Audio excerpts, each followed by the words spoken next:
தூத்துக்குடி மாநகர காவல்துறையின் ஏஎஸ்பியாக பொறுப்பு வகித்து வருபவர் செல்வ நாகரத்தினம். பார்ப்பதற்கு நடிகர் சூர்யா போன்ற உருவ தோற்றம் கொண்ட இவர் சிங்கம் படத்தில் போலீஸ் அதிகாரியாக வரும் சூர்யா போல நடந்து கொள்வது வழக்கம். அந்த வகையில் முறையான அனுமதி பெற்று செவ்வாய்க்கிழமை நடந்த கம்யூனிஸ்ட் பேரணியின் போது பாதுகாப்பு பணியில் ஈடுபட்டிருந்த ASP Selva Nagarathinam cooling glass அணிந்து காதில் ப்ளூடூத் மாட்டிக்கொண்டு பேரணியை கண்காணித்துக் கொண்டிருந்தார்.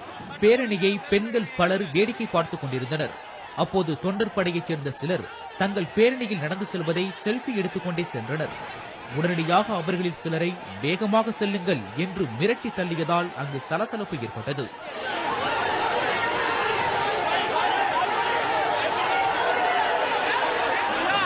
வேடிக்கை பார்த்த கூட்டத்தின் முன்னால் தனது அதிகாரத்தை காட்டுவதற்காக கம்யூனிஸ்ட் தொண்டர்களை அடித்து விரட்ட முயல அங்கு மோதல் உருவானது.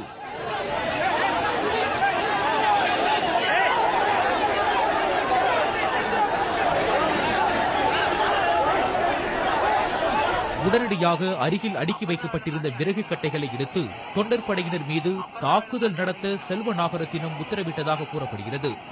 இதையடுத்து விறகு கட்டையை கையில் எடுத்த போலீசார் தொண்டர்கள் மீது தாக்குதல் நடத்தினர்.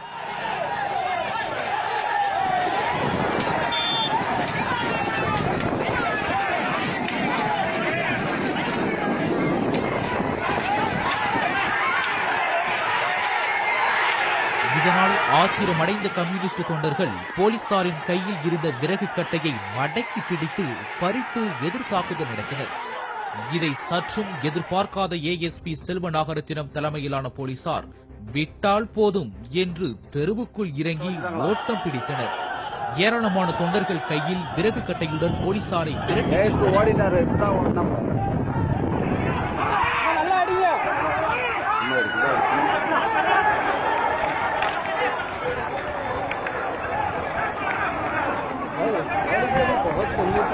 சினிமா போலீஸ் போல நடந்து கொண்ட ஏஎஸ்பியால் அமைதியான பேரணியில் திடீர் ரகளை உண்டானதாக தொண்டர்கள் குற்றம் சாட்டினர்.